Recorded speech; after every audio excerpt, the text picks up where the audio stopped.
Good afternoon. My name is Horace Hutapea. I'm with the music ministry in the church, especially the choir and the praise team. All along, I have been thinking about how I can serve God better. Looking back, I feel that God has put me in a very unique place. Having to invite non-Adventists to come to church is very difficult, especially church. We decided to invite non-Adventist friends to come and join the choir. Now, I met this guy through Facebook. His name is Joseph Clement Pereira. Before Joseph joined the choir, we had a few occasions where we had lunch together. As I learned from my discipleship classes, Eddie Chong used to say that develop a relationship. So I think it was like 4 times we had lunch before Joseph decided to join the choir. The other two is 2 retiree ladies, Etta Young and Sally Chu.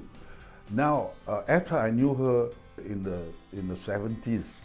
One day she told me that Jason, the husband, has passed away.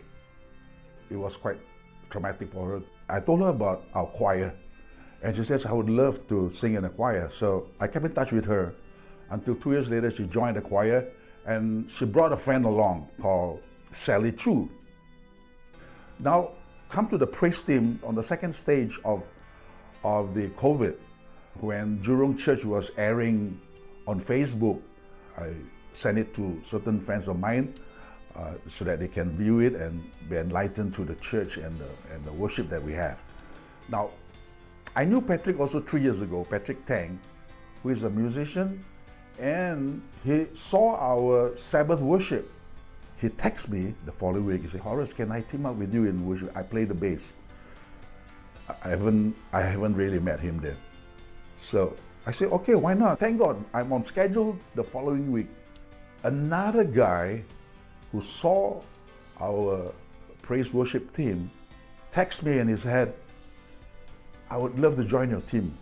And he plays the drums.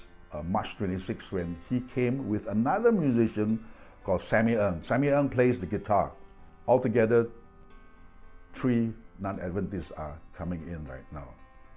There's another one scheduled May 29. Saxophone player who will be joining us. Relationship is very important. Getting to know them, discussing about their likes, and having them to tell you about what their passion is or what they want to do. I think there are areas where you can link them with our church ministries. If, let's say, I invite them, would you like to come to Jurong Church where I'm worshiping? I think there would be a lot of hesitant to think like coming to church. But here they come to church with their instrument. And that's different approach to inviting them to come. So I think it's a first step move that the direction that God has placed me in. Our doctrines, when they sat with us during the sermon, is another area which is the Holy Spirit now will be there to inspire and to talk to them. I invite them sometimes through text messages. Sometimes I'll send them the link to our church worship. I feel that God has allowed them to walk into the church and get to know the church because the seed has been planted. And how the Holy Spirit and our prayers is one area where it's going to be continuous. Yeah, we don't know where it's going to be, but at least one step has been done. The seed has been planted. And I will continue this, inviting. If you were to be faced with a situation where you see Christ on the cross of Calvary in Golgotha and what he has done for you through the years, all you have to do is just invite or just talk to somebody. All you have to do is invite and to talk to somebody. The rest is the Holy Spirit. Yeah, that's the least you can do.